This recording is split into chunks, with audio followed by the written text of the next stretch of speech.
All right. Well, thank you everyone for joining us today. I'm sure there'll be some more folks trickling in as we get underway here, but appreciate everyone joining us. And we will be recording today's webinar so we can share that out to anyone who couldn't make it today. I know there were a couple conflicts, including our state legislature hard at work on reassessment.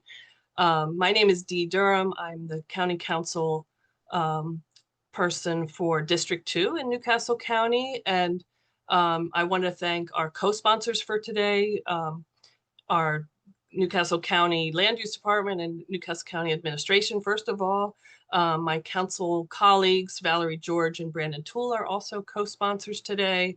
And we have a few others, Bike Delaware, Committee of 100, the League of Women Voters Delaware, the Claymont Renaissance Development Corporation, Strong Towns Wilmington, Healthy Communities Delaware, the Home Builders Association of Delaware, ACAC of Delaware, Neighbor Good Partners, the Sierra Club of Delaware, AIA Delaware, and Habitat for Humanity of Newcastle County. So if any of you are from those organizations, special welcome. Really appreciate your support in and interest in this topic of parking reform. A little bit of housekeeping. My assistant, Ken Hempel, is with us today, and he'll be helping us wade through all your Q&A, which we encourage you to put in the Q&A button window, pop-up window at the bottom, not the chat. The chat is open for dialogue and chatter, but please put your actual questions for the panelists in the Q&A so we can handle them there.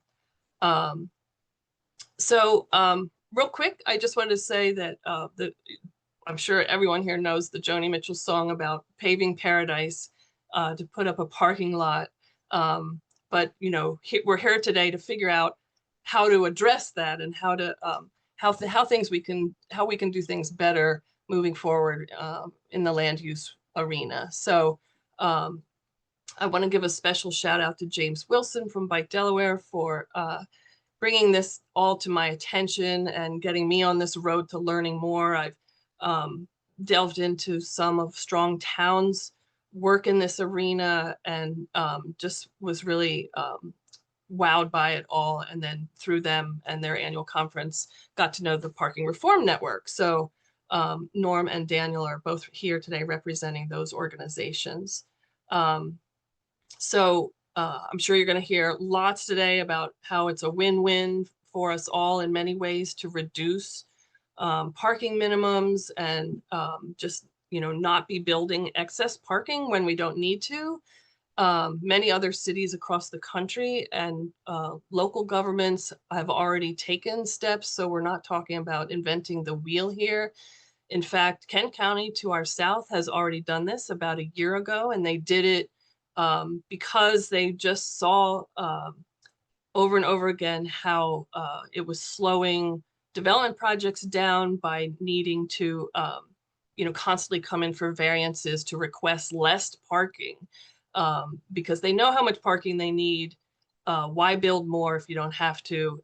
But yet they had to come in and pay extra and go, you know, spend ever a couple of extra months or whatever it takes to get that variance. So Kent County is already living with this, and welcome information from them if anyone wants to get in touch with them.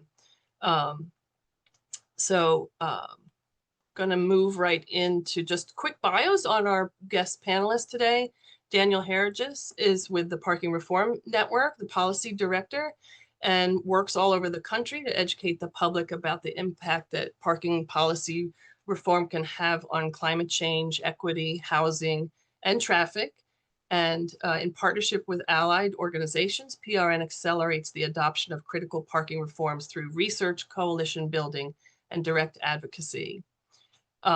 Then Norm Van Eeden Petersman is the director of membership at Strong Towns, where he's skilled in communicating the Strong Towns message and building community across the country in issues like this. He leads DELPOP, which is a land use reform and housing advocacy group in British Columbia. And last but not least, my partner, Dave Culver at the Newcastle County Department of Land Use, the general manager, who was the general manager of the land use department back in 2008 to 2013, but he left us for a little while and rejoined us this year under the new Marcus Henry administration. So pleased to have him back and be working with him on exploring this issue and how we might implement it here in Newcastle County. So I'm going to turn things over to Daniel, and then we'll have the presentations by the speakers and then get into Q&A at the end. So again, use the Q&A button for any questions that might pop up. Daniel, thanks for being here today. Thanks, Dee. Thanks all of you for having me. As I was introduced, I'm Daniel Herriges. I'm the policy director at the Parking Reform Network. Are my slides sharing properly? Yes. So I'm going to talk briefly about what we mean by parking reform, why it's important, and sort of set a little bit of context around what is the reason that we need to have this conversation. The Parking Reform Network, just by way of introduction, I think this is almost verbatim what Dee already read, but we are a convener and an accelerator. We want to educate the public about parking policy and promote critical policy reforms. We are heavily indebted to the work of Donald Shoup. I just want to briefly call him out. He passed away this February. Donald Shoup was an economist who studied parking policy when absolutely nobody else seemed to think it worthy of study. He called himself an academic bottom feeder. We wouldn't be doing this work if not for the work of Dr. Shoup, and particularly the book, The High Cost of Free Parking, which was released in 2005. I think what Shoup discovered was that parking policy is something that, I mean, not just academics, but most, policy practitioners, land use practitioners, didn't do a whole lot of introspection about, well, what are we actually doing here and what are we trying to achieve? It was something that was sort of taken for granted, but it has seismic impacts on everything about the urban form. I've heard parking described as the dark matter that you don't think about, but it determines everything else about how our cities are arranged and how they function. And Shoup was the one to really articulate that if you ask the average person, what do you think about parking? They say, well, I like it when I can park my car. Free parking is great. I like it when I don't have to pay. There should be free parking wherever I want to go. And because the question isn't being framed for them in terms of trade-offs. And the problem is that there are massive, massive trade-offs. Parking is a huge consumer of land. It is costly to provide. It is costly to maintain. And those costs get embedded in everything else in society, which doesn't mean that parking is bad. And it doesn't mean that cars are bad. But it means that we need a policy approach that actually allows us some feedback loops where we can reckon with trade-offs and make decisions based on trade-offs. And the prevailing policy approach in North America since the end of World War II is not that. The prevailing approach is really encapsulated by this memo from what became the American Planning Association from the mid-1950s, where they said, it is doubtful if any two planners or architects could agree on the actual amount of parking that you need for a shopping center or a store. There's a question if there will ever be a correct answer. Because there's so much variability, it's extremely contextual.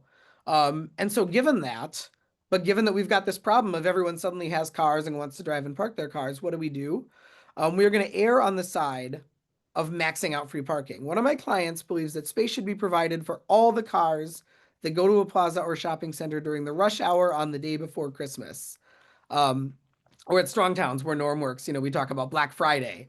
We have Black Friday parking everywhere. We have single-mindedly pursued the goal of making sure that parking is abundant and convenient and free anytime you might want it. Sort of, to the detriment of thinking about trade-offs. That has been the prevailing policy approach. And we've done that through parking mandates in local zoning codes. These mandates are all over the map. They are not based on rigorous scientific understanding of how much parking is needed. Every time I go speak somewhere, I do a little survey of local zoning codes, and I did that in Delaware. And one thing you can always find, for whatever reason, almost every local zoning code has a parking stipulation for bowling alleys. A lot of these codes were written in the 1970s. Bowling was big. So there are a lot of niche land uses that'll show up in the code. Bowling is already in there, is always in there.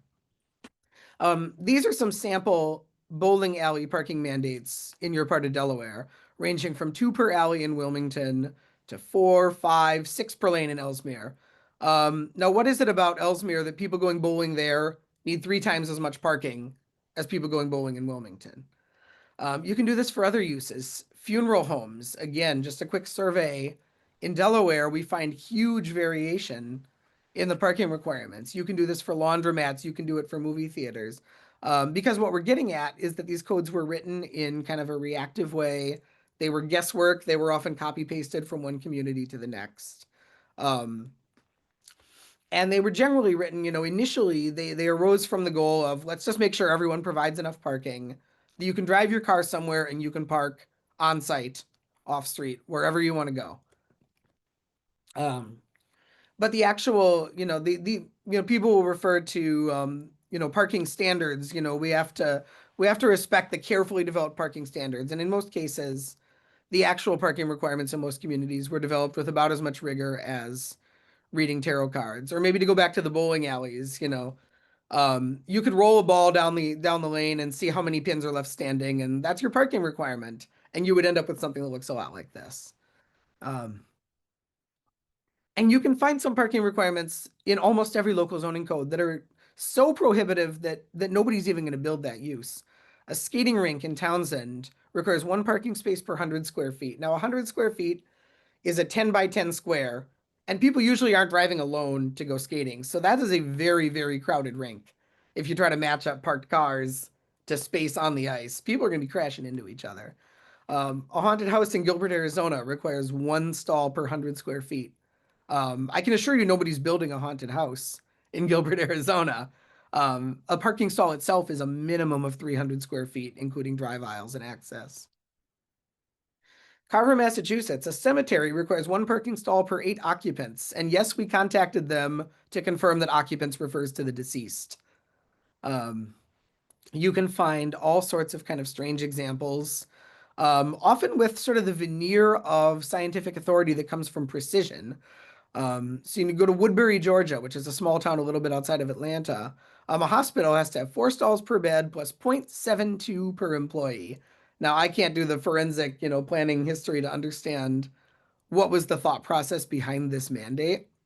Um, Woodbury is actually really unique in that we found in their code they have separate parking requirements for a heliport and a helistop. What's the difference between a heliport and a helistop? Hell if I know.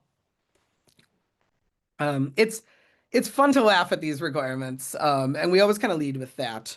Um, but the consequences of them are actually no laughing matter, because there's significant cost and waste associated with inflexible and arbitrary parking rules. Um, Most people don't know and don't really think about how much a parking space actually costs. The ballpark answer is here. A surface lot, a stall can be upwards of $5,000. For structured parking, you're looking at 20, 30, often $40,000 per space to build a parking garage. As a rule of thumb, if you go underground to build that parking garage, you can double that. So we are talking very significant amounts of money to build parking in excess of what's actually going to be used. And that somebody is paying for that.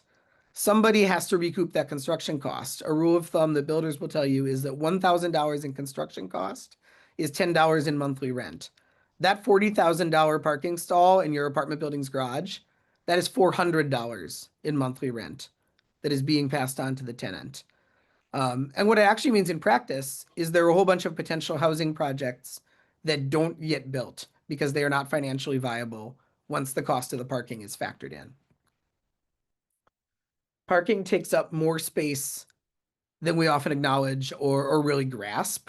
In many American cities, it is very likely that there is more total space devoted to parking than to housing.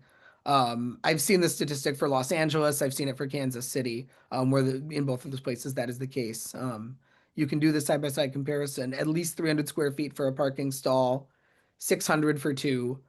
Many two-bedroom apartments are somewhere between 600, 800, 900 square feet of living space. And you have a lot of households that don't need as much parking as is required for them. You can pull these statistics from the Census Bureau's American Community Survey for anywhere in the country. So I pulled them for Newcastle County.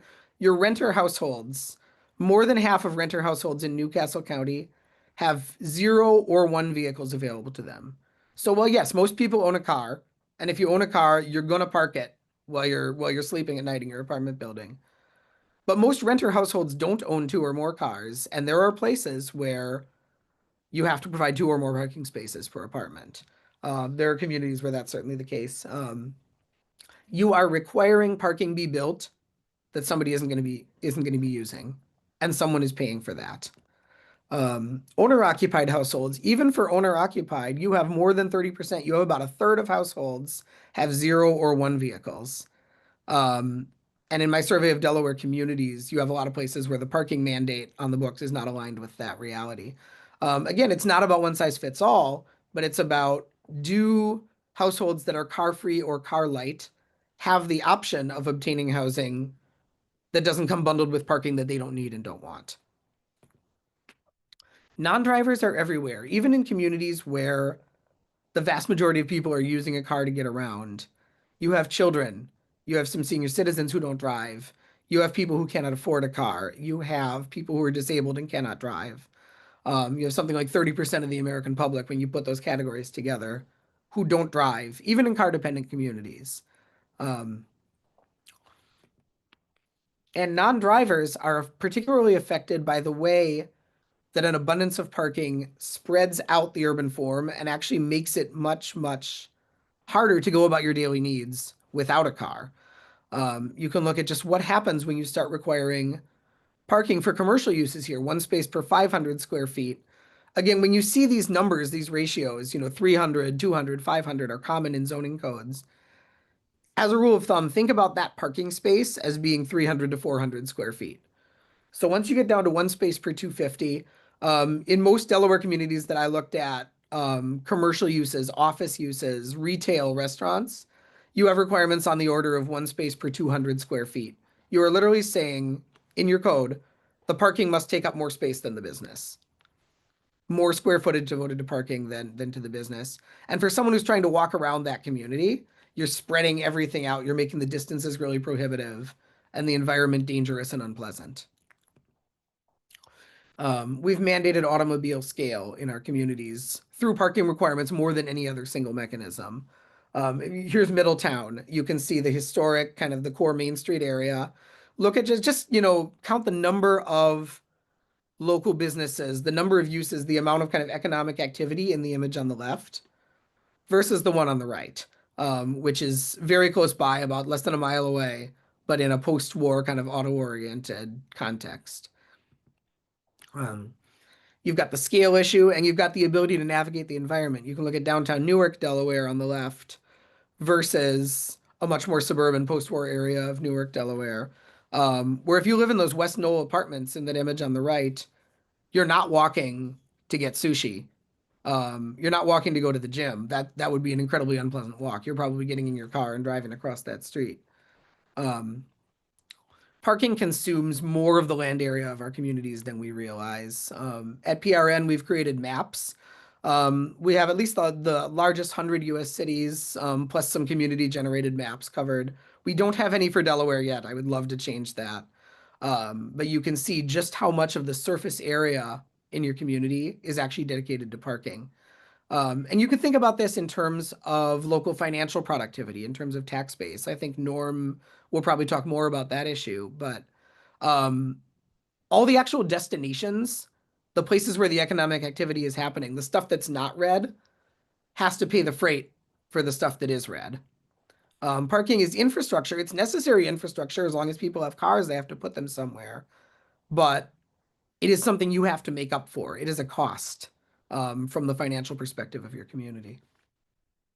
Urban 3, a great consulting firm out of North Carolina, has done a bunch of work on this, where they look at the tax revenue per acre, per unit of land generated by different building types.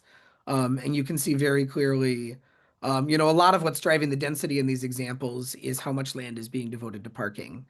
And that's something that is a huge drag on the overall tax-based productivity of land, which has to be serviced with infrastructure that has to be maintained and replaced. Specific community needs are compromised for parking.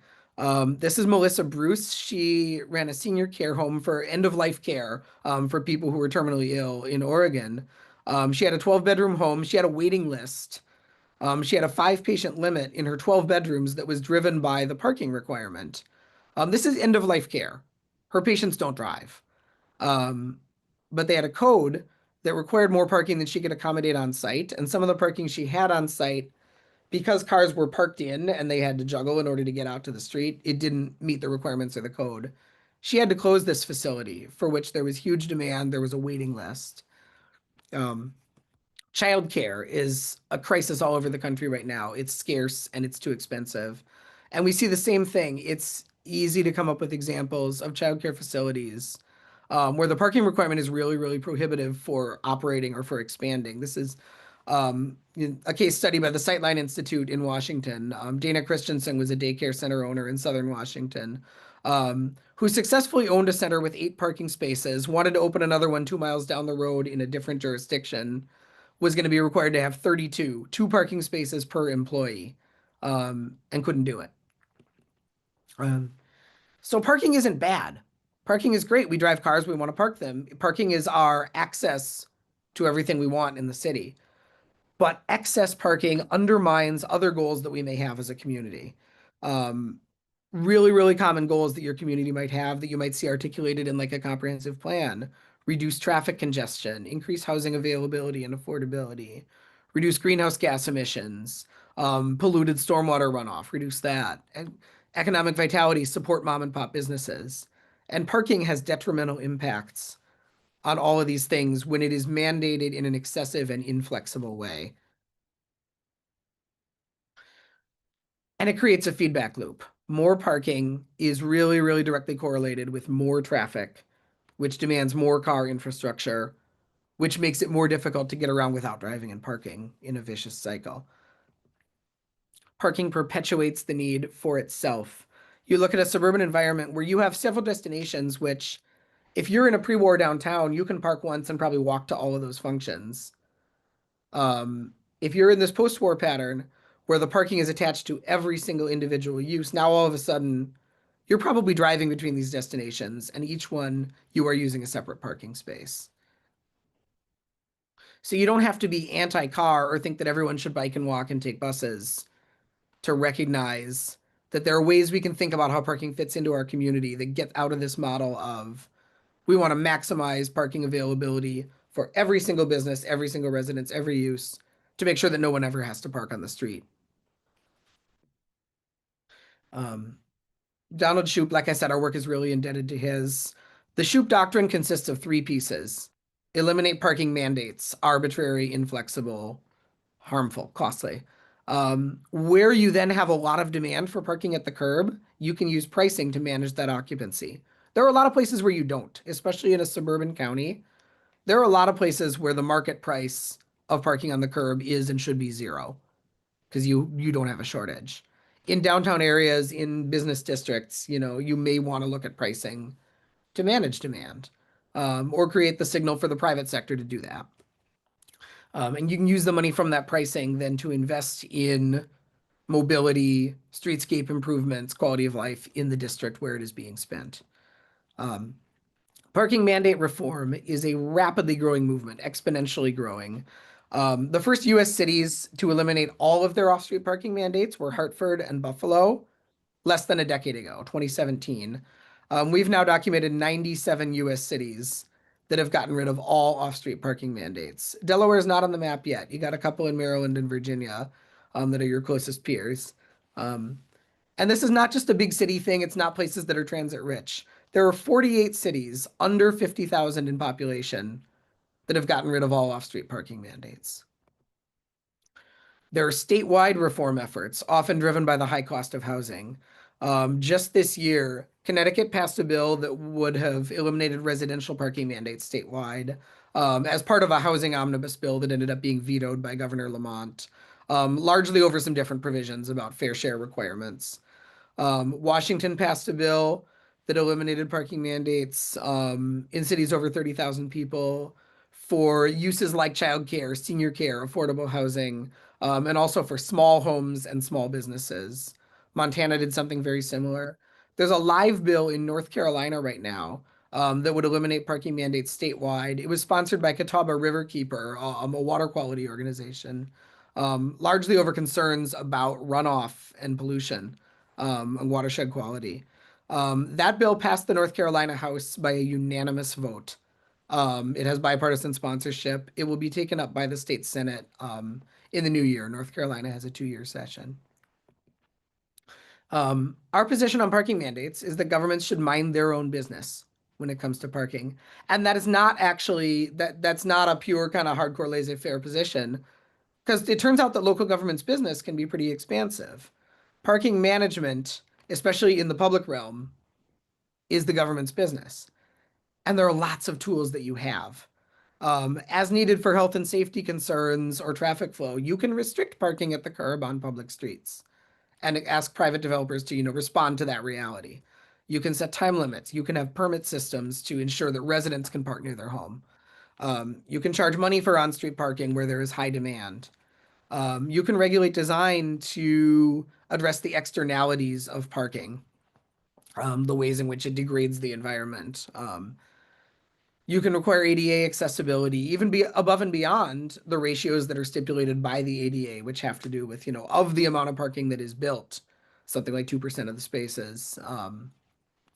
You can locally, you can require more parking for people with disabilities if that is an issue that you're concerned about. You can require accommodations for loading. Dallas, Texas passed a huge parking reform this year, and one of the things they did to deal with some of the concerns that people had about, what are going to be the negative side effects of this, they added very specific loading requirements for larger developments, especially multifamily housing. Understanding the reality that you have a lot of package delivery that you didn't have in the past. You have rideshare, you have people getting picked up and dropped off. You can offer the developer more flexibility in terms of off-street parking, which is really going to affect the buildable footprint, the ability to create any housing at all. But still make sure that they're dealing, with not just having all of the effects of not having that parking on site spill over into the public realm. We've seen this reform happen in a lot of places now, so we're starting to see data really come in, and we know what happens when parking mandates are abolished. And the first thing that happens is that you wake up the next morning and you're in the exact same city, and no parking has been taken away. This is not about reducing parking. This is about creating parking flexibility, recognizing that these decisions need to be context sensitive at the level of the individual property. But people are still going to build parking. No one is going to be forced to take away any parking. No one is going to be prevented from building any parking.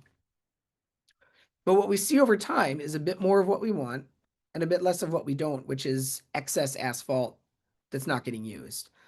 So in Seattle and Buffalo, after eliminating parking mandates in large portions of those cities, the majority of new developments still included parking, but the majority of new homes that were permitted after these code changes were in buildings that would have been illegal under the prior code. Minneapolis did away with its parking requirements in stages, but finally completely after 2018. That went into effect in 2021. And a researcher friend of mine has pulled every residential building permit from the city over this period and graphed these bell curves. This is the amount of parking being provided in new residential developments in Minneapolis. So what you can see is not an overnight change where people stop building parking, where it's a free-for-all. You see that bell curve widen and flatten. So what you're seeing is builders taking advantage of flexibility. There are still apartment buildings going up in Minneapolis with ample parking. But in places where maybe it's a little more transit rich, maybe it's a more walkable neighborhood, maybe you have a tenant mix that skews younger, that skews lower income, it's people who are less likely to own cars. You can now build to accommodate that particular circumstance. And you see this left tail of this bell curve where you have a minority, definitely a minority, but you have buildings going up now with zero on-site parking. I live in Minneapolis, and I can attest that this hasn't created chaos on the streets. It hasn't created massive spillover.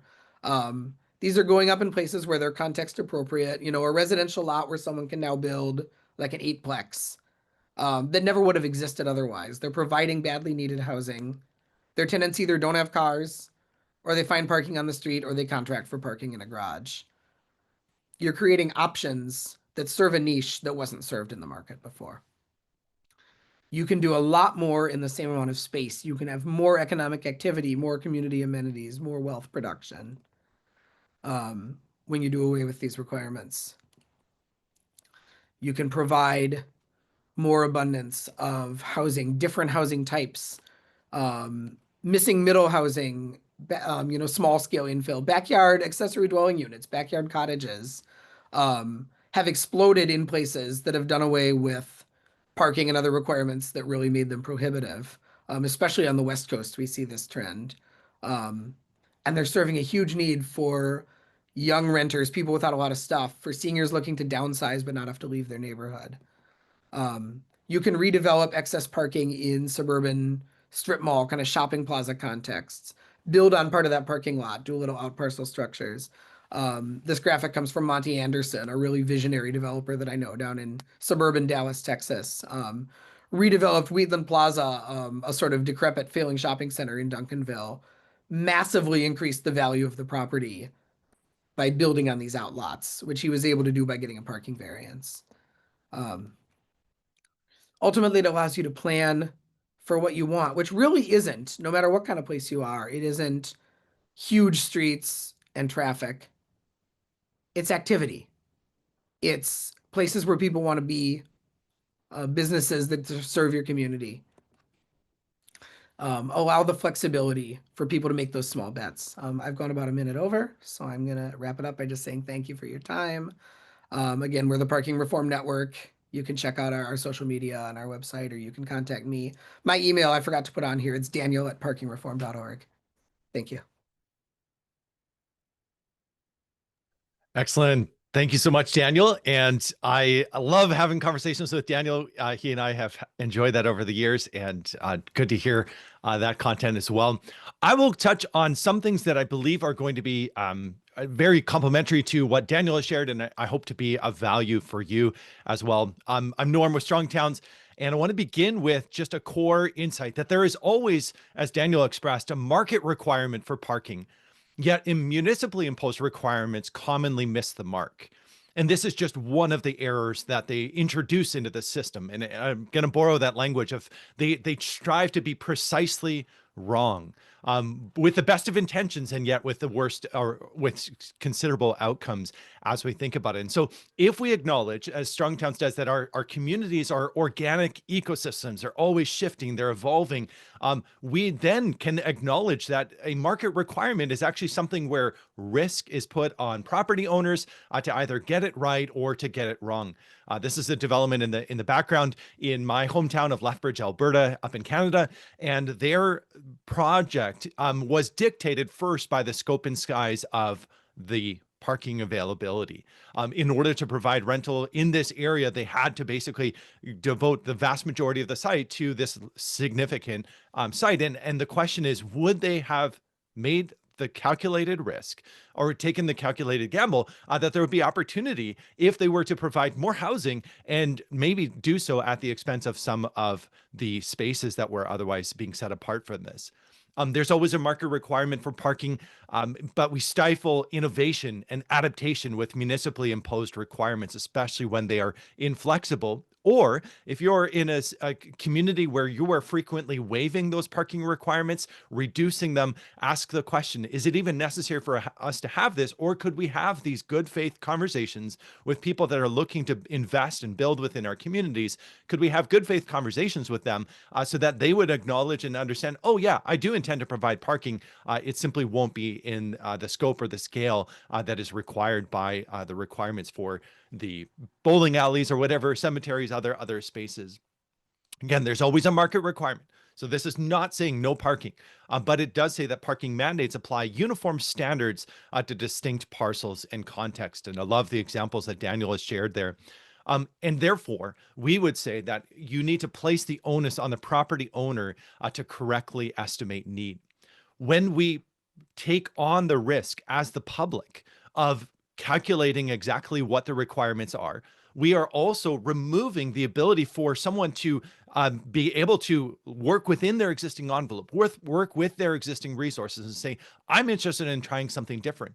And the burden falls on them. But we'll touch on the economic performance of our places or the financial productivity of our land and why that matters for our communities. And when we actually begin to mess with this whole system of the finely calibrated ecosystem around us, we actually begin to degrade our ability to be responsive and react to what's going on. I want to share one quick example. This is a school expansion that I was a part of the building project committee for my son's school. And this school was built in 1994, and we were proposing an expansion. And it really stood out to me that it was the first time that the school community had to think about parking. We had a small staff parking lot, and then we had a kiss and go lane. But now we had to contend with the fact we were just adding 4 classrooms, and we had to go back and calculate how many teachers do we have. We had added additional ESAs or educational support assistants. So we realized, well, there's a larger staff requirement, and our requirement was based on the number of staff that we had. And so this school, to the chagrin of no one, had been woefully under its parking requirement for years, probably a good decade and a half, that it was actually below, not supplying the amount of stated required parking spaces. And it was only when we peeled back the lid to say we'd like to do an expansion, all of a sudden we were hit with this massive requirement. What changed at the school? What changed in that context? Well, we had to build a significant parking expansion that took out a good chunk of the green space that was available for our students. And the result is a few staff that were previously walking said, well, I guess I can drive again. But it wasn't that their behavior had so drastically changed the moment that we peeled back the layers. And so we would say there's market requirements for parking that do align with moments when building changes occur, but also as use changes, as opportunities arise. If you realize, hey, we can probably serve more customers if we turn a few of our parking spaces into little plazas, create little areas for food truck to show up on the backside of our office building, make that work. And the reality is we see people making that work. It just is not according to code. And this becomes one of those areas. And so our friend Ali Quinlan Thurman with Flintlock Labs and the Incremental Development Alliance has a great declaration here that I think we could really learn from, which is we need to make laws that address nuisances, not uses. And when we do this, we actually begin to return the focus to saying, how do we address the nuisance? And parking, when we bake it into the type of use occurring there, parking or bowling lane or cemetery or things like this, what we are actually trying to do is manage nuisance through use categories and use requirements. But the reality is it doesn't make much of a difference if it's a dance studio and then becomes an Irish pub and then becomes a personal home for a while and then becomes an incubator for small business. In all of those conditions, we should be addressing if there are cars parked on the curb, if there are people acting inappropriately, if people are consuming too much of the public realm in order to park their, old RVs or whatever that looks like, we can address that, but we're not going to get those outcomes by regulating and strictly regulating all of the uses that we see around us.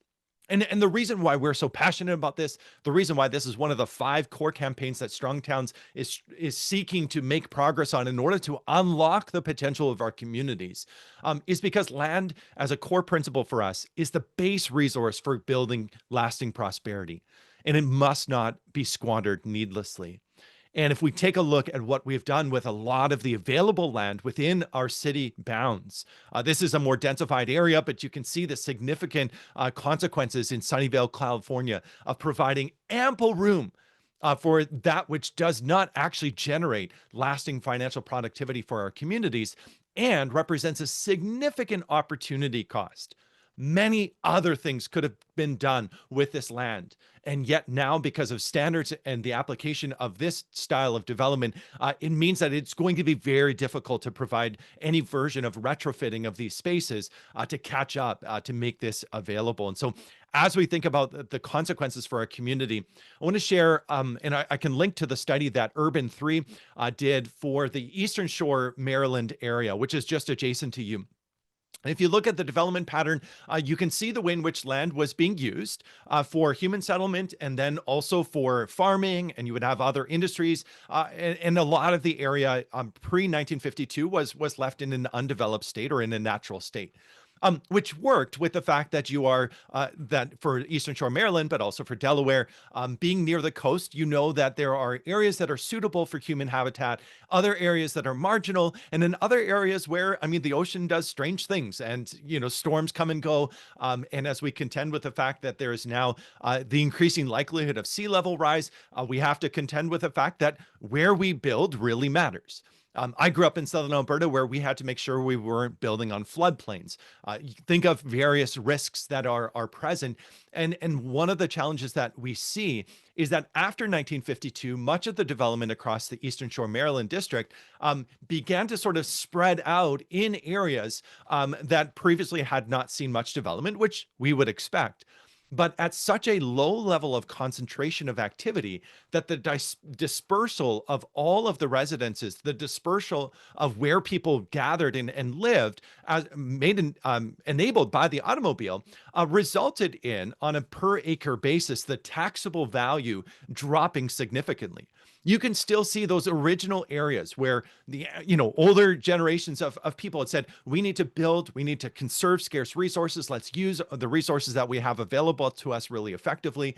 And as they did that, they built more compact, denser, more vibrant places. And those are the places that still to this day vastly outperform their peers.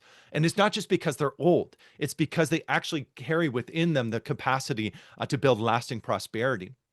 And this is one of the challenges that you can see that much of the activity, the original work of developing before 1952 was occurring on the land that was available that wasn't within ecological areas or wetlands. There was some of that occurring. But since 1952, a significant amount has been in areas that are at risk of sea level rise, areas that are wetlands or other areas that are going to become less habitable over time. And in this context, you can see that a significant portion of that activity has been occurring. I'll share just briefly some of the numbers. There's more here. But as they looked at, they said, we have currently built out 173,000 acres in Maryland. But we need to consider the fact that if we carry on in the pattern that we are doing, which parking mandates basically make possible, but also make the only thing that is possible, because you need to sprawl out, you need to disperse your development pattern in order to meet these requirements in many cases, we will consume another $160,000 acres of available land. Whereas if we begin to pivot, if we begin to allow other types of housing, especially simple things like single family attached, not a significant increase in housing density on a per acre basis, and yet proving itself to be significantly less devouring of land, you could say. They were looking at the potential for using just a fraction of the amount of land, being able to conserve environmentally sensitive areas and do so at a way that would unleash a significant amount that if they were to develop the remaining land, they would still be able to, over time, uncapture and unlock a significant amount of value in the place. And the reason why this matters is because you need to have a sufficient base from which to cover your public costs, a sufficient capacity of private wealth in order to cover the public costs that you are dealing with and grappling with. And this is one of the reasons why at Strong Towns we insist that we need financially productive communities. Therefore, when we say land is the base resource for building lasting prosperity, it means that we become very thoughtful about what we do with that land. We delight and we actually encourage the use of a lot of land and leaving it in its natural state, leaving it for the ability to grow local food, leaving it in a condition that is not sort of paved over, is not built over, but rather being able to allow a lot of land to be used well for natural purposes or for farming purposes, but then simultaneously to use our housing lands really effectively, to allow more housing to emerge in these places. And this is one of those things that makes it is much more challenging because of the imposition of parking requirements. These parking minimums often overshoot actual needs. They certainly drive up the cost of housing, as Daniel has demonstrated, consume valuable land, and still don't solve on-street parking conflicts, as so often is the case in the suburb that I live in. The vast majority of garages are wonderful storage units. And the vast majority of on-street parking is the place where people who have parking requirements, that when the developments were laid out, the parking requirements requirements stood, and yet the street is still used. And so the question is, if these parking requirements continue to be a bother, continue to be standing in the way of childcare spaces and end of life care centers, and yet the thing that they are designed to do, provide off-street parking, is not actually even being used, what then is their purpose and what then is their value? And is there a way that we can actually say, if we remove the requirements, would anything change? Would anything change in terms of the ability at the lot level to determine what is needed on this site? We have an example from one of our board members, John Reuter, who described the fact that parking minimums almost destroyed the historic character and interesting buildings in his community. There was a bank that was proposing to add more spaces for their staff, and they basically said, well, in order to meet parking requirements, we're picking a couple of properties across the street. We'll just knock them down, turn them into parking lots, and then that way the bank building has sufficient parking. And they said, wait, why would you have to knock over other buildings? They said, that's the only way we can meet the code. And the question came up, is there any way for that need to be met by on-street parking? Is there any need for you to share spaces with churches or other spaces? And the answer was, nope, you need to provide for your bank a certain number on the calculated scale of how many spaces are required. And this has significant consequences for the ways in which our communities develop. And so in this context, one of the things that we need to be considering is, how do we get ourselves into a situation where we can truly develop really vibrant, great places that work for all people. I did take a little artistic liberty and say, when people think of Middletown, or they think of Delaware, or they think of your county, Newcastle County, it is not the parking that they come for. It's not the availability, the widespread availability of free parking. It is not also when places remove this, that all of a sudden it becomes disastrous. We were covering the fact that in Brattleboro, Vermont, they had removed their parking minimums. And I made the joke that, in Brattleboro, it's just a disaster. Nobody can get around. There's no space for anybody. Well, we know that that's not actually the case.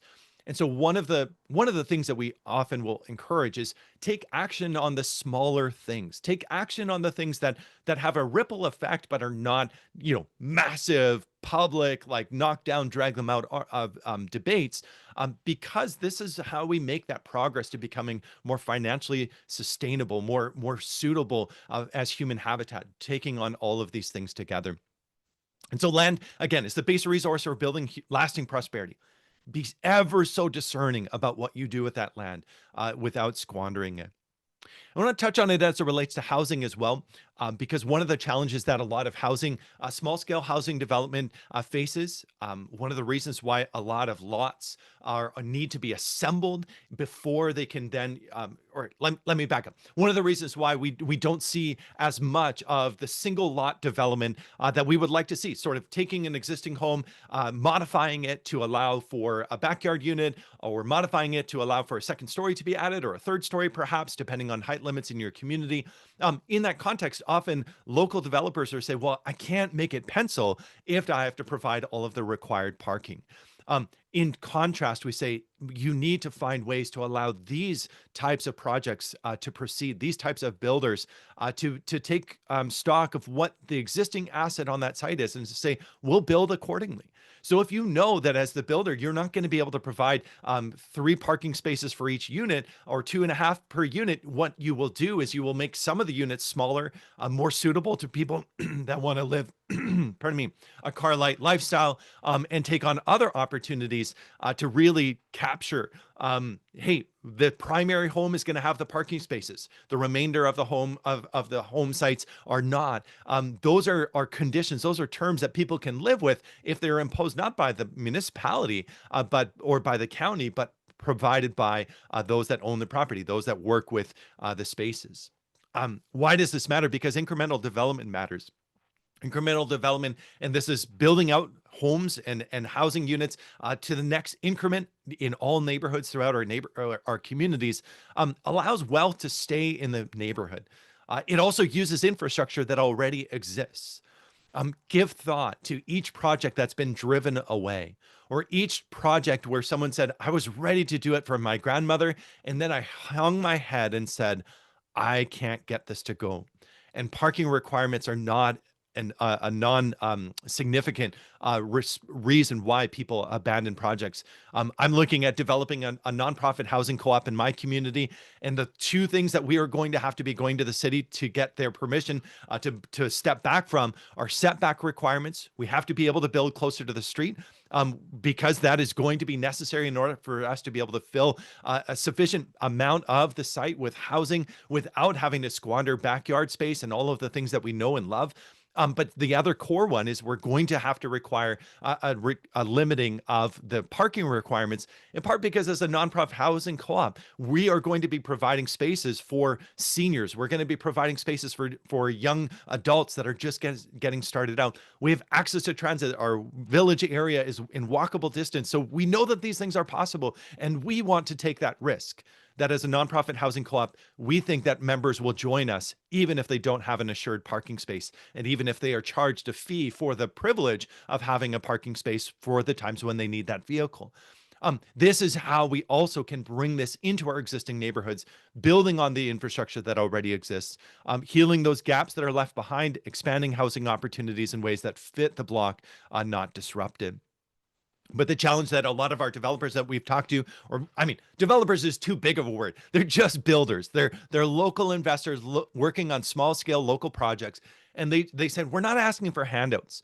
We just want a fair shot. We have the motivation, but what the rules technically allow often make it so difficult for us to get started. And this phrase in particular, they don't hit a wall, they hit a tangle. Parking requirements are just one of those tangles, one of those things that even if you say we want this to happen, makes it difficult to see that occur. This is a great illustration of this. You would look at the site and you would say, all right, let's get to work. Let's fill the gaps.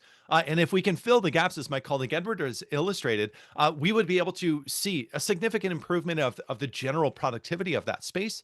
We would be able to improve the walkability of the area, because now there would be new infrastructure available for people to live and work and even play in those areas. But parking requirements would be the reason why these wouldn't get built, or why they would end up looking rather different than they normally would. And so one of the things that we encourage, just as a general approach to housing, is to legalize small, encouraging all sorts of nimble, iterative sort of action to allow for people to live in a space. And this might look very foreign to you.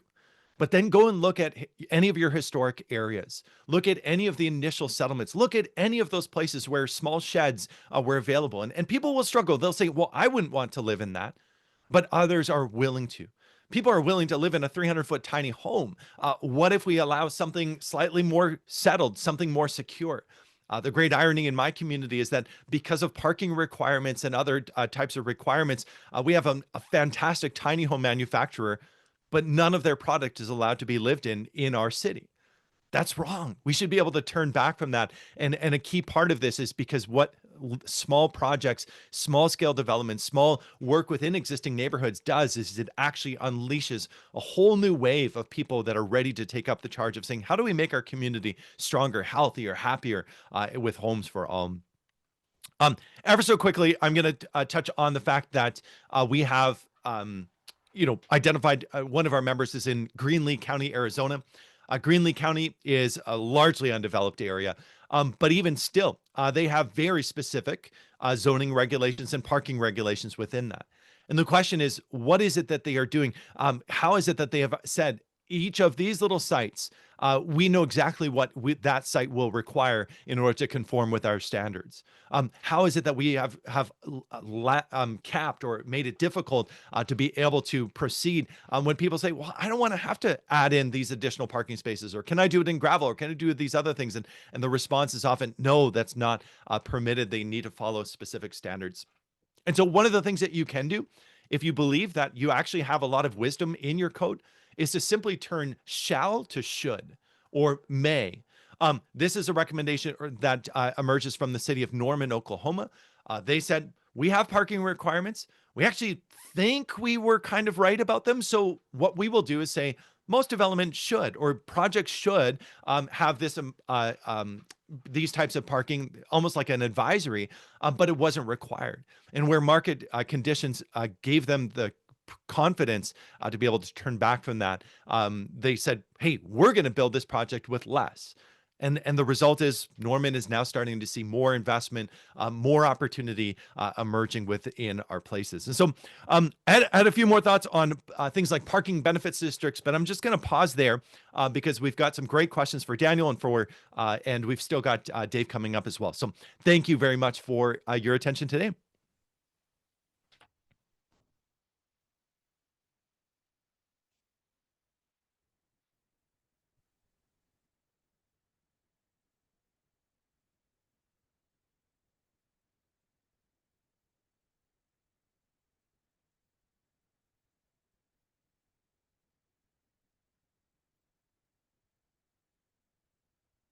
Okay, good afternoon. And again, let me say thank you so much to D, Councilman George, Councilman Toole for sponsoring this. This is a great educational opportunity for all of us. And I said there's been some great information. And Dan and Norm, excellent presentations. And I want to especially go back to Daniel because you do something that I do at every lecture I do at a grad class or whatever in planning.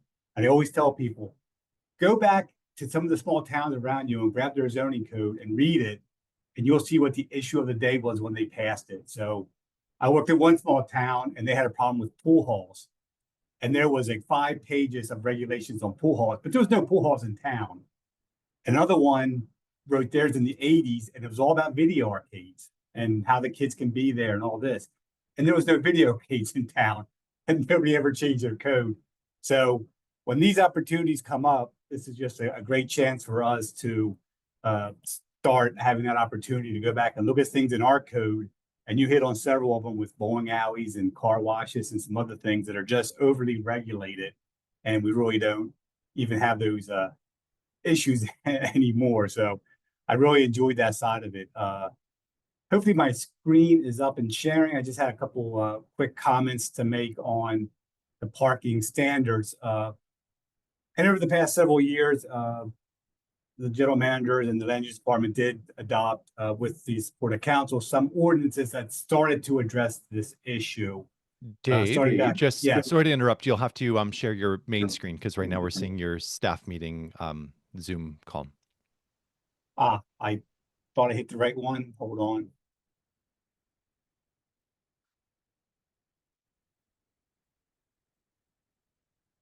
I lost my Zoom meeting, that's why. So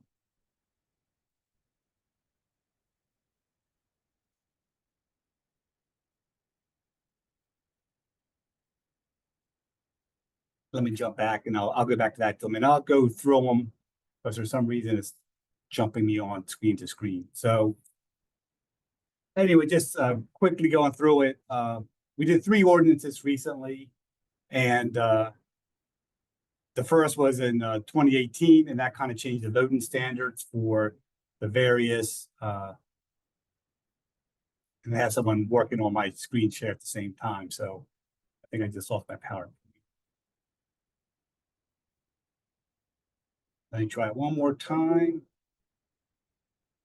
And it's not running. So that ordinance changed the number of requirements for the loading bays and also for some of the apartment spaces, beginning to recognize what Daniel said and Norm said about how many parking spaces do you need per bedroom and those type of things.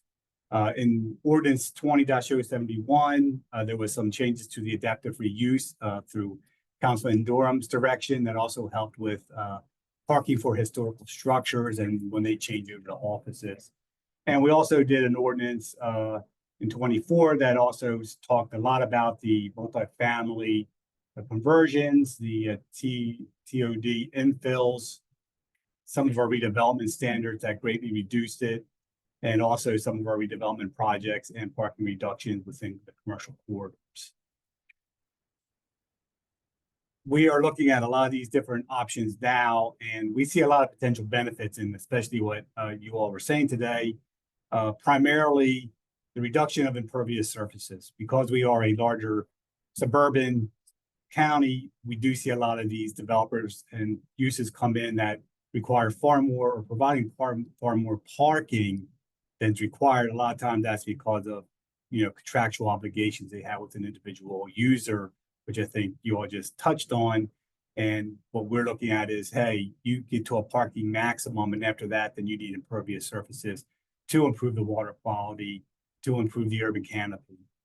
This also, I think, gives us more opportunity, especially in our more dense areas that are redeveloping, for site plan flexibility.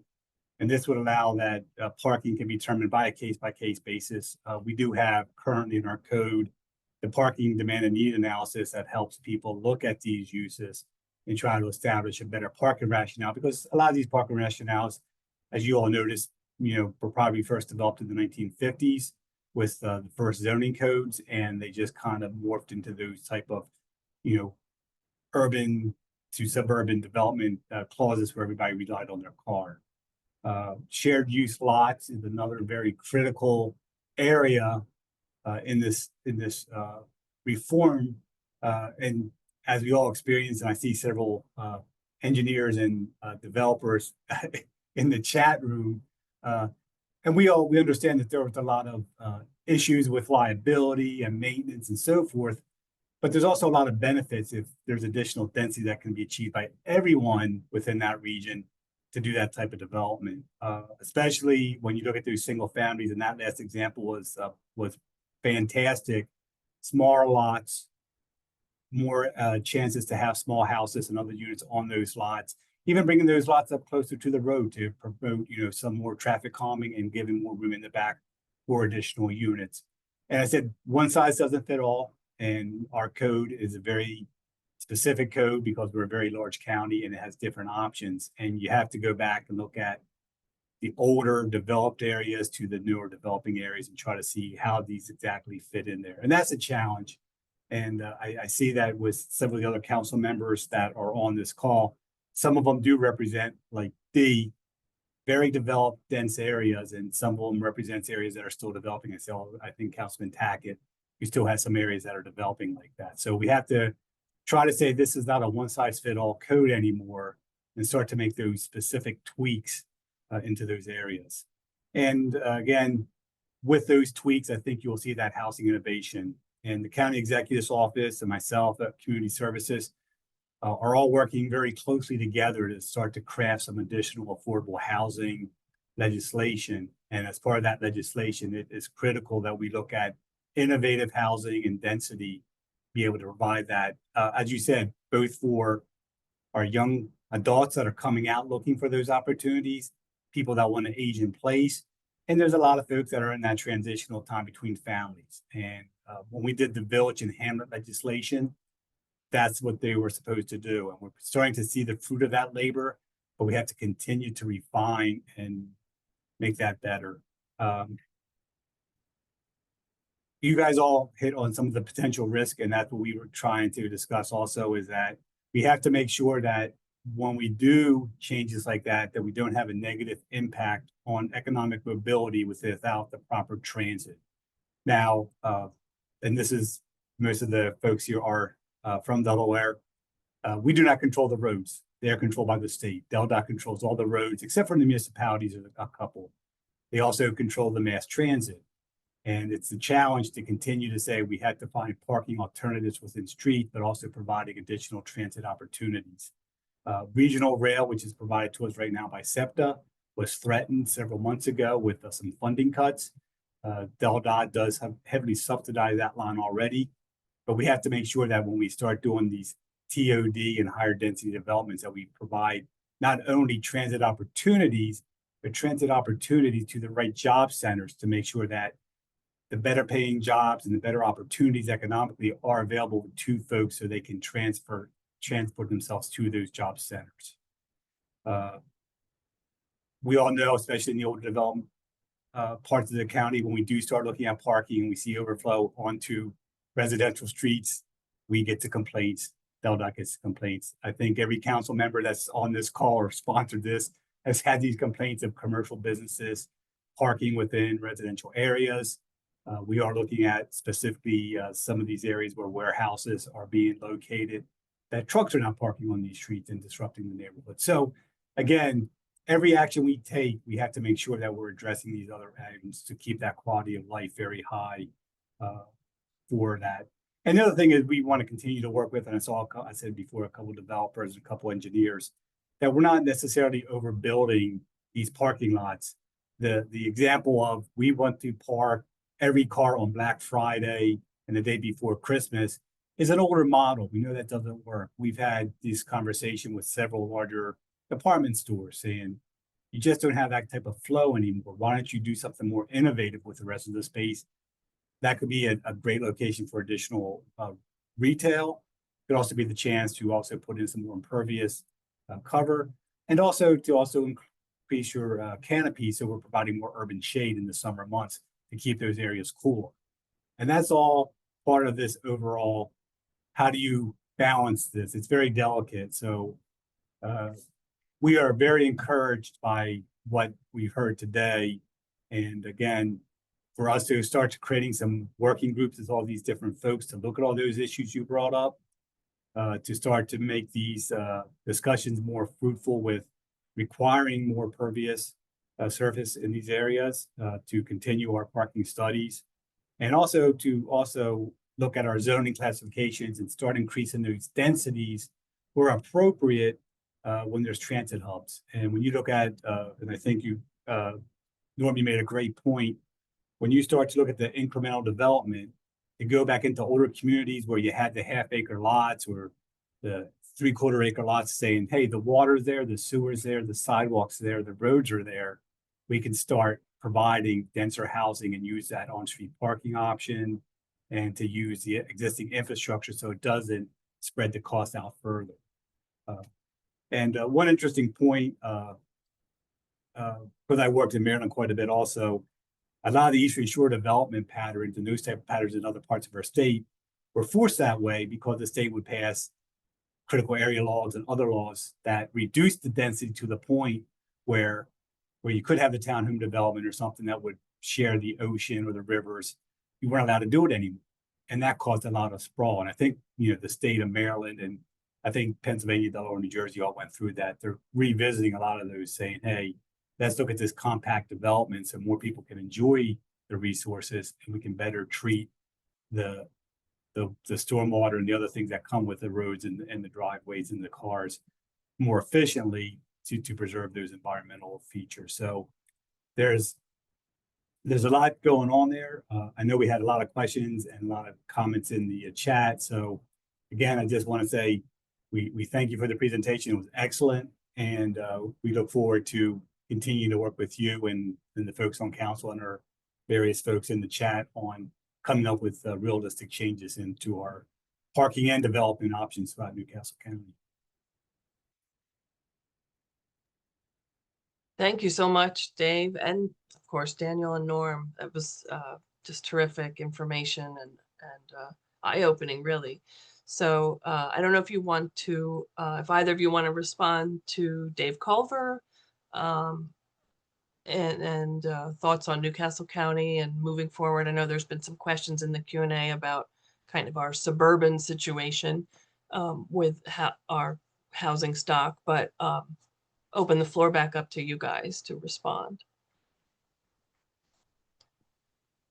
Certainly, I'll take a first response. It's just one of the layers that it's part of our status quo, and so it's hard to challenge. Is the idea that all residential streets, sort of what we consider, generally residential streets, or ones that are bumping up against our retail areas, that there is a expectation that that spot in front of my home is mine, and then we kind of like temper that and we say, no, it's not actually yours, but you'll see people putting out cones to try to protect it and do other things like this. It is, if we actually take seriously, like, this is public realm, and therefore it is movable, it is shiftable, we can do with it what we wish. One of the things that we can do is continue to allow it to be used for parking, but to ask the question, all right, is there a way that we manage that that supply? And managing the supply of a free thing is really challenging. And so it is the least popular thing, I think, in any of the presentations when you say sometimes you have to charge for parking, but it isn't wrong. And it is an insight that most of our communities have recognized. Like when we say, oh, our community is defined by free parking at all hours of the day, but there's not a lot happening. That's part of the reason why we can offer free parking. There's that tension there. And so even in residential areas, we do see some benefit in things like residential parking permits that are available at a slight cost to residents to say, if you are going to claim spaces here, the trouble is that can become fairly inelastic. And in a lot of your areas, you're starting to see the spillover that is just a consequence of living slightly closer together. So this is where it's directly connected to housing as well. That if you're beginning to see more development, as Dave mentioned, of neighborhood investment, I wish I away from the word infill because it sounds like something you get at the dentist. What's actually happening when we infill a neighborhood is we are investing in neighborhoods, and ideally that is coming in the form of local investment on local properties, often self-owned properties, to be able to make something more occur in those spaces. But that will generate either additional vehicles or additional transportation trips in other forms. And I would also pick up on what Daniel had said of not every trip is a car trip. And we actually will assume auto dependency even when the stats don't show it as much, because we just say, well, nobody ever walks here. And then you go and see the people walking, you see the people cycling. So I hear that like layer of skepticism or concern, like in our community, we simply don't see this, but it is actually visible. You are able to see it. And that can be one of those things that we grapple with when we ask the question, how do we address what is going on with parking in our spaces? Yeah, but Daniel, loved your thoughts as well. But Dave, really appreciated the presentation. Yeah. I kind of reemphasize one thing, and I'm happy to, I tried to answer some questions in text in the Q&A, and happy to engage more with any questions that folks have. I guess one thing I would kind of emphasize, first of all, that opening part of the presentation that I gave, I don't ever want to come across as disparaging planners or planning. I'm trained as a planner. I recognize really the huge amount of work that, it's not just throwing darts at a map. There's a lot of thoughtful work that goes into trying to balance different kinds of environments, different kinds of needs, and like you said, Dave, making sure that the quality of life continues to be there and that issues with it continue to be addressed. I think the question really, is one of orienting the discussion toward what are the actual problems that we have and what is the best tool to address that without creating other problems down the line. And so the thing that we really emphasize at PRN is just like parking mandates are such a part of the status quo that we don't always see that they are in fact not remotely the best tool for addressing the problem that we have. And so there's a lot of status quo bias that goes into conversations around this. Well, what if we get rid of the requirement and then someone builds an apartment building without enough parking and their tenants are parking on the street? Okay, what if? Let's play this out. What concrete problems will that create? And what is the best tool to address that?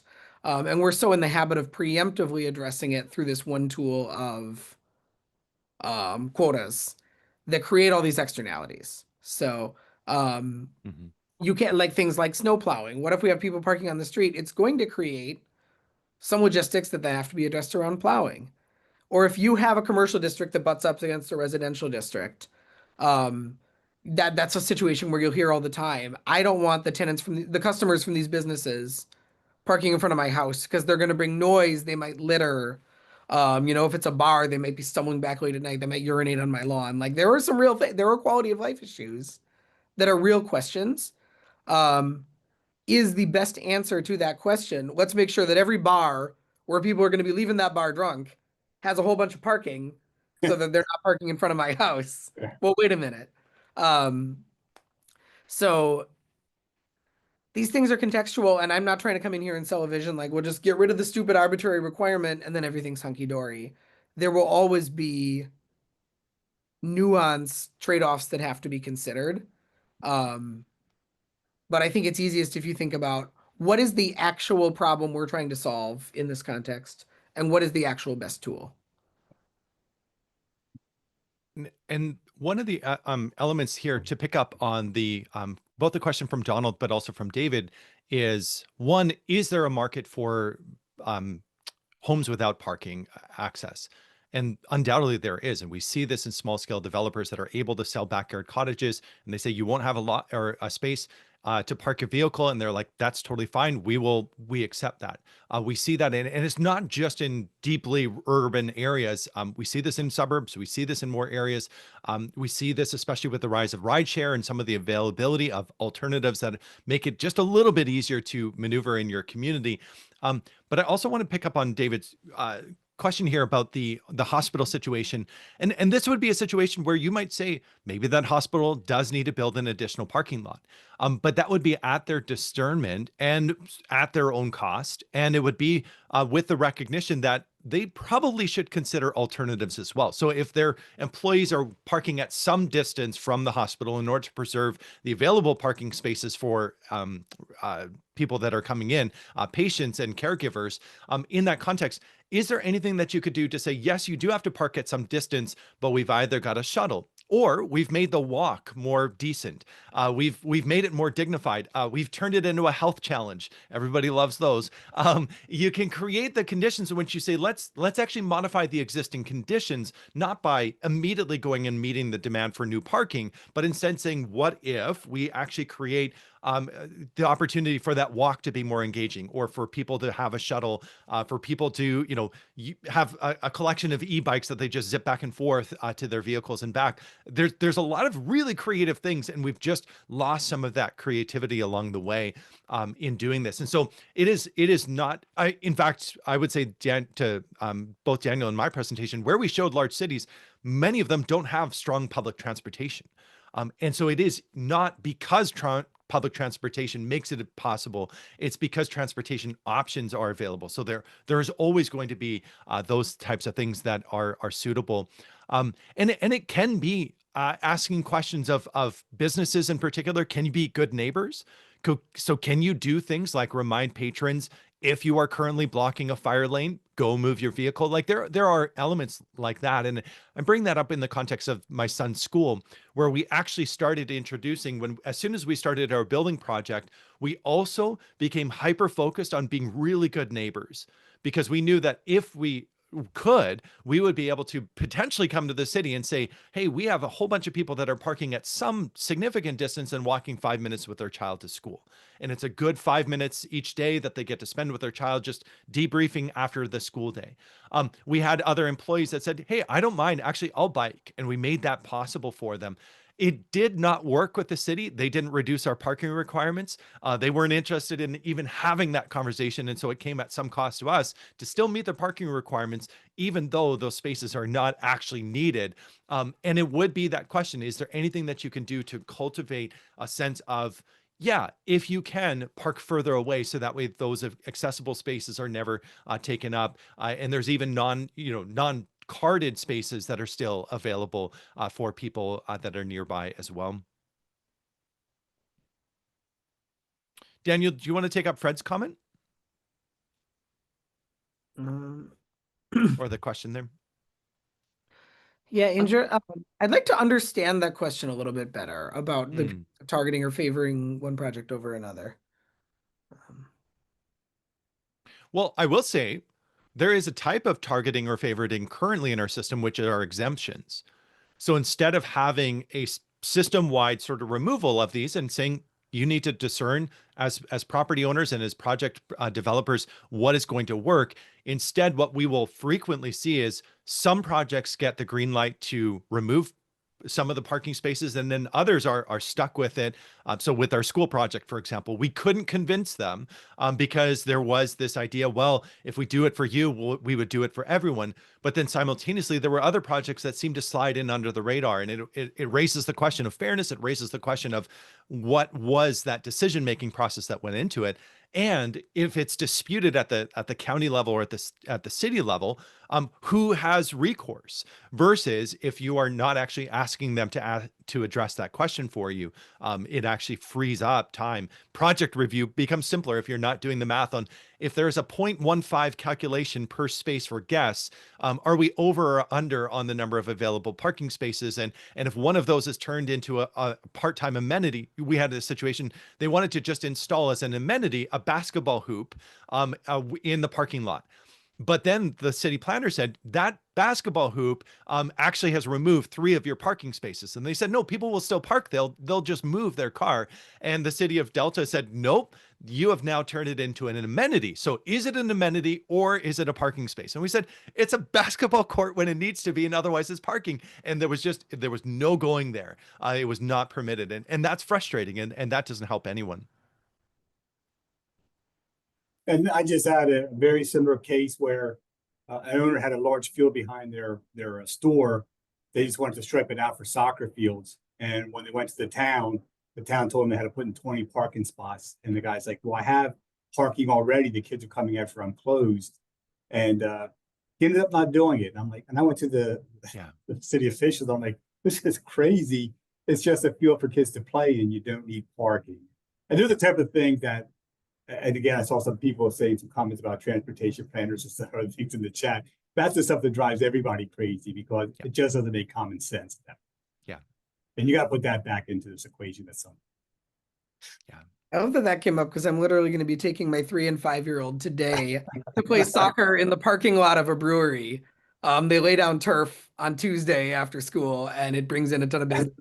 And on Saturday and Sunday when the brewery is busy, people park there. Like there's so much flexibility and creativity that can happen where it's allowed. Yeah, and sometimes Fred, go ahead. Sorry, Fred added a little more to the question, and if I'll take a stab at it, and you guys can tell me if I'm wrong or not. But my understanding is if minimum requirements are eliminated, basically what we would try to do, what other jurisdictions have done, is just when the development project plan comes in, it still proposes what it thinks parking it needs. And I know there are ways that the engineering firms can calculate that. It's just we as the government planning agency, we're not dictating what you have to have. The developer actually says, we think this is what we think we need, and here's how we derived it. They still need to present that to the land use department. But the flexibility is there, and they don't have to go get a variance to meet some kind of arbitrary minimum. Is that a good summary of that's how I understand it? I'm aware of jurisdictions that require a developer or for a project above a certain size threshold, to still submit a parking study or some evidence that they've done their homework and they've estimated their parking need. And the difference is if you don't have the minimum in your code, you cannot deny the project solely on the basis of not meeting some amount of parking. You can still have the discussion as part of the approval process, but that's not the thing that the discretion is going to hinge on. And I mean, one thing I'll say, just maybe a little bit tangential to that, but a whole lot of communities use parking mandates as a pretext to get at other community goals, where the parking is not actually the thing that's desired. And sometimes they'll say it outright. You know, California had a statewide parking reform bill a few years ago that the state chapter of the American Planning Association came out in opposition because they said cities in California use parking mandates to bring developers to the table to get affordable housing concessions from them. And we'll grant them a parking variance in exchange for providing 15% affordable units or whatever. And it's just kind of, as a planner, that grinds my gears because it's so kind of contrary to transparent principles of good government. But it's extremely common. Again, that question of what is the actual problem you want to solve and what is the appropriate tool for that problem?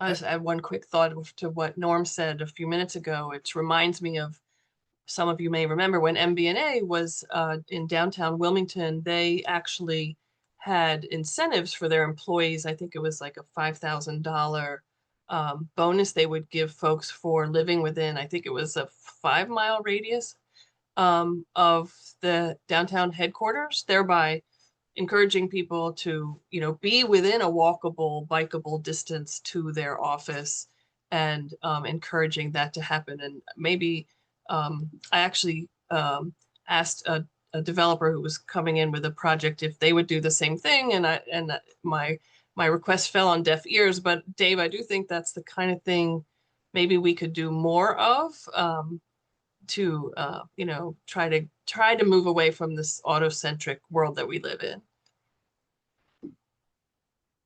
Yeah, and I And think, Norm, I you think, know, sorry, go ahead. oh, Go ahead. I was going to say that was when we did the revised village and hamlet, and we put the smart code within the UDC.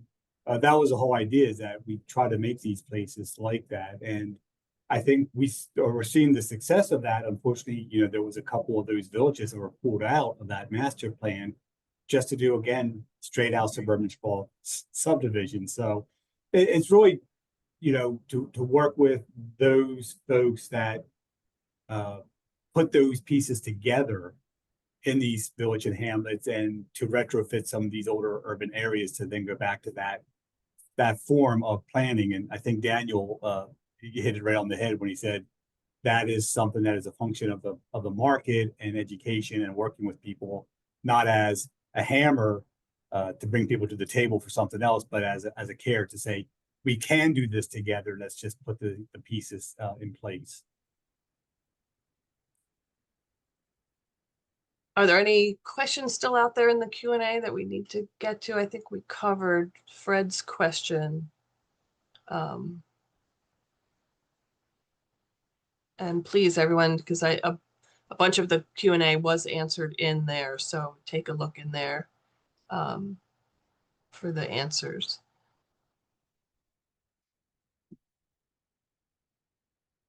I'll be selling those t-shirts, by the way.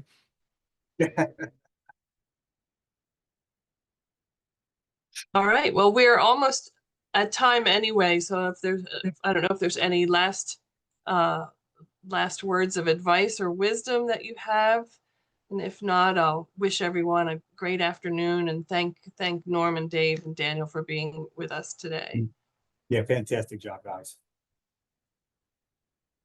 Okay, thanks to all the attendees who came here, and we will be sending out the recording to the registered Zoom folks today, and please share widely, and we'll keep in touch with you as we see how we can work with the county code and you know, make some changes that we've talked about today. Right, Dave? My list is always growing. I wrote down a lot of comments they made today. So yeah, that's all I follow. Awesome. All right. Well, thank you, Sure. everyone. Again, thanks to our special guests, and thanks for everyone for being with us today. Appreciate it. Thanks. Have a It was great great to be here. afternoon. Thanks, everyone. Okay.